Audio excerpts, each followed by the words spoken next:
Welcome back, my little recusants, to another episode of our Kingdom Hearts 1 Final Mix 100% guide. I was grinding off screen. I managed to collect Donald's rare Heartless Drop weapon. I was training in the Bamboo Thicket because after Hollow Bastion's defeat, this place is the most plentiful, and it crashed! What do you mean? What do you mean? What do you mean?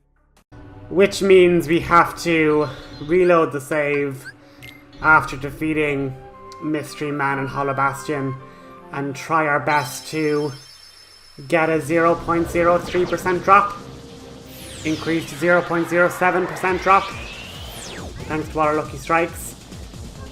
Again. But before we do that, let's hop into the jungle tunnel and jump down this lovely little slide for a mini game. We have to slide down and collect fruit. And now that we've put that into the journal, we've actually completed the mini game portion. And I'm going to come back in another episode and do those properly. But basically, that's now all the mini games finished in the journal. So we have another Mickey Mouse stamp. And all we need to do is try and get that Wizard's Relic once again. Now, I've set this to like super speed, so it actually didn't take that long, to be fair. But I chose this area purely because there's a high number of wizards. Like, a lot of guides online say, oh, just go to the hotel in Traverse Town. But you only get 3 goes at wizards every single, zone. Whereas here, you're literally getting, like, a ton. So, I literally was just going in and out, fighting all the different wizards, getting levels. I was like, oh, look, we should get to level 100 anyway. It's not that bad, But I think there's way more wizards to be found here. And, I mean, we're also getting chances for elusive crystals as well.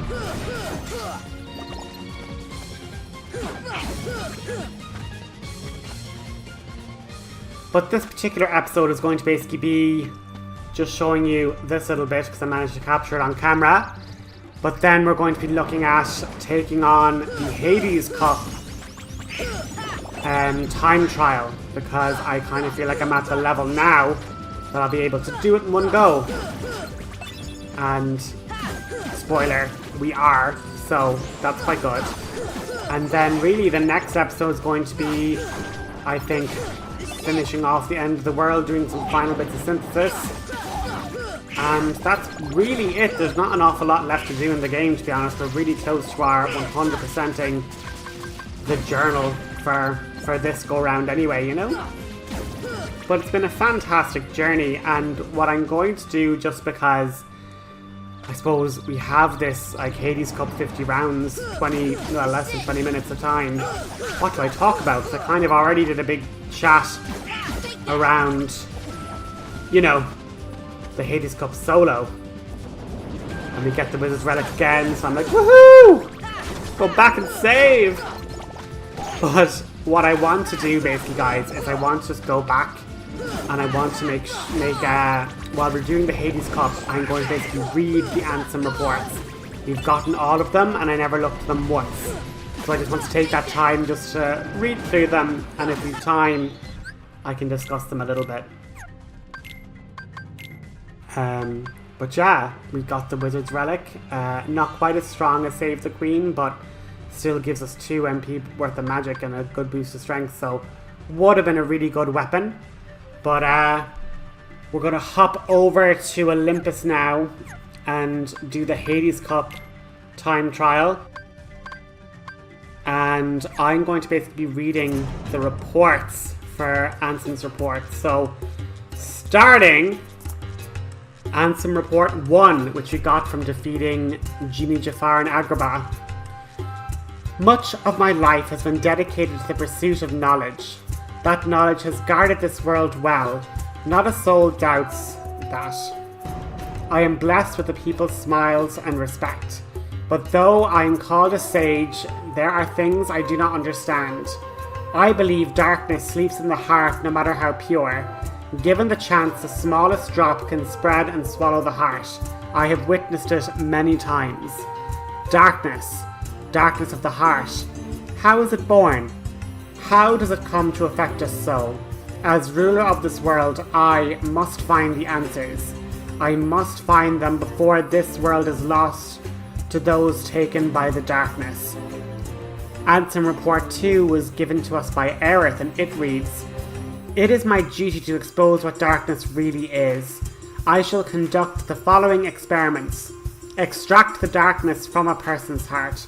Cultivate darkness in a pure heart. Both suppress and then amplify the darkness within." The experiments cause the test subjects' hearts to collapse, including those of the most stalwart. How fragile our hearts are. My treatment produced no signs of recovery. I confined those who have completely lost their hearts beneath the castle. Some time later I went below and was greeted by the strangest sight. Creatures that seem born of darkness. What are they? Are they truly sentient beings? Could they be the shadows of those who lost their hearts in my experiments? Ansem's Report 3 from the defeating of Ursula in Atlantica. The shadows that crawl beneath the castle, are they the people who lost their hearts, or incarnations of darkness, or something entirely beyond my imagination? All of the knowledge has provided no answers. One thing I am sure of is that they are entirely devoid of emotion. Perhaps further study will unlock the mysteries of the heart. Fortunately, there is no shortage of test samples. They are multiplying underground even as I write this report. They still need a name. Those who lack hearts. I will call them the Heartless. Ansem Report 4, given to you by Aerith and Hollow Bastion. The Heartless appear in groups and are multiplying rapidly. I have provided them both living and non-living samples. They've responded only to the living. They seem to multiply after absorbing something from the living creatures. Their prey vanishes without a trace. I believe the Heartless are taking hearts. They are born from those who have lost their hearts and thrive on hearts seized from others. The hearts taken by the Heartless become heartless themselves. Though I lack proof, I am confident in this hypothesis. I must also study their behavioral principles. Though they lack emotions, they seem to have some intelligence. How to communicate with them? It's just occurred to me. Could they be the darkness in people's hearts?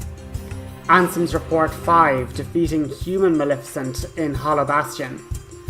To study the Heartless behaviour, I picked one out for observation.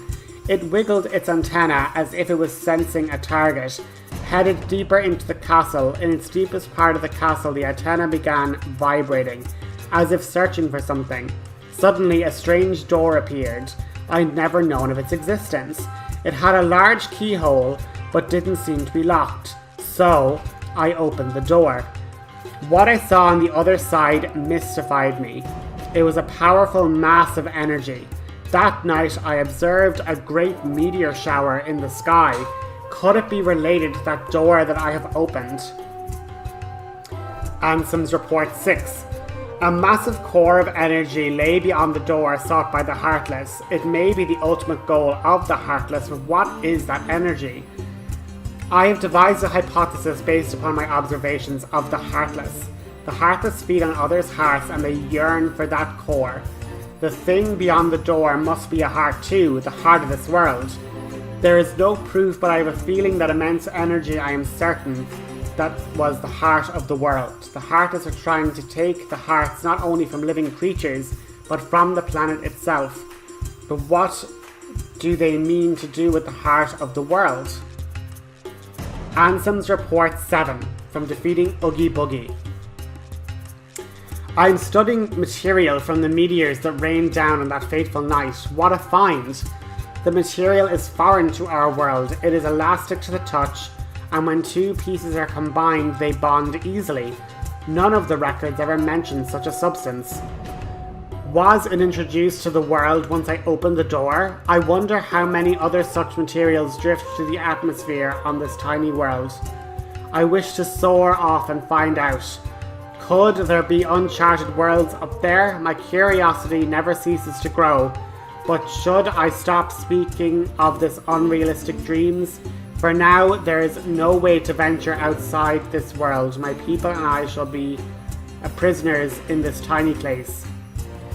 Ansem's Report 8 from defeating Hades. There is no doubt the Heartless are deeply connected to people's hearts. Further study may unravel both their motivations and the mysteries shrouding the heart.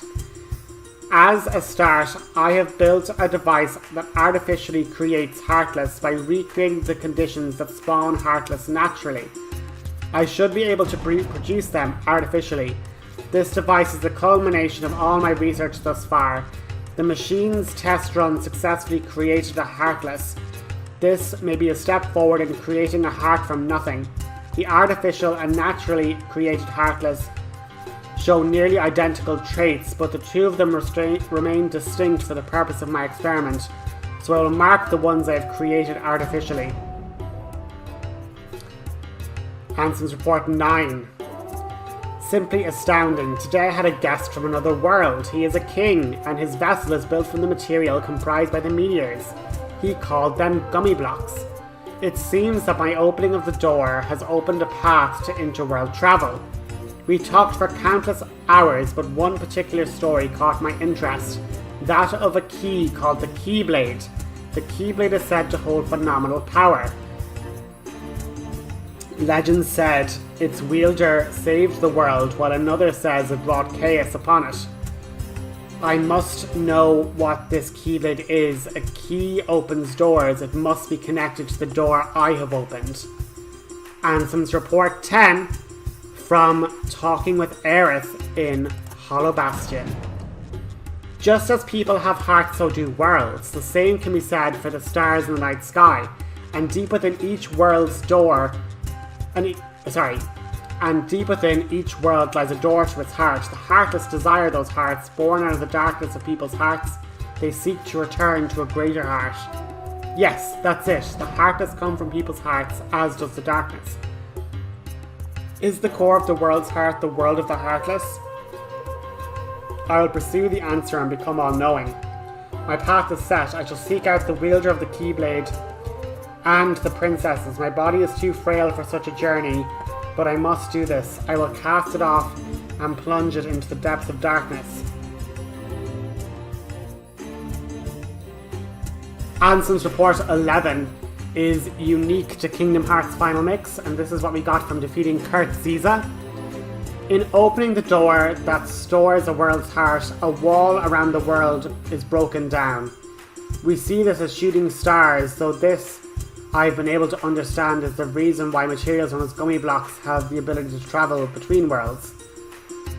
The cause of a world's wall collapsing is the appearance of Heartless, but finding a world's door takes time, and robbing a world's heart is a similar case. If the door has been closed by the key known as the Keyblade, you probably cannot reach the world's heart again.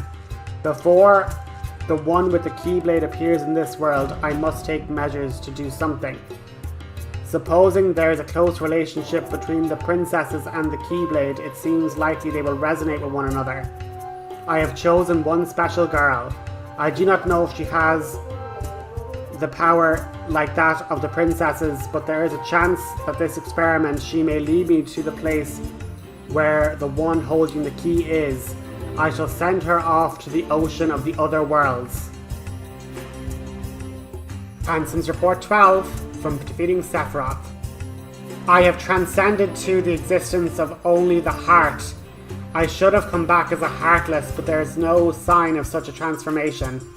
My body has surely perished, however I am different from the other Heartless, keeping the memories of before, and I have not taken on the form of a Heartless. It is clear that there are still many things to be studied. In order to cross over to the dark side, which is not this world, you must go beyond the door of Kingdom Hearts, a place connected to the world's heart. The innermost part connected to the world's heart, the place connecting the world of darkness, I will record in detail in another report. There are so many unknown worlds. The present world, the world of darkness, the world of light, and the world of in-between. Where does true paradise lie, I wonder? And the final Ansem Report 13 from defeating Unknown in Hollow Bastion. When the heart casts off its flesh, where does the body go? Heart and soul are separate and the spirit remains in the body, but what we can assume that the leftover body and soul perish. Certainly when the heart changes into a heartless, the body disappears. However, that is only in this world story. In another world, mightn't they change the forms like the heartless and exist there? If we take that to be the case, it must be you other than yourself existing somewhere. An existence nearly of darkness nor of light, and an in-between existence. Cast off by the heart, the mere shell, one who begrudges both light and darkness. The mystery cannot be so easily resolved. The relationship between the heart and the flesh is a complex one, but since we exist here, there cannot be a term as existent. Therefore, I shall call them the non-existent ones. And that is all of the Ansem reports. I kind of blasted through them there. But the last three, well, the first 10, fair enough. It was literally Ansem going through these experiments, multiplying the Heartless, discovering the heart of his world, opening the door, allowing, you know, King Mickey, we can assume,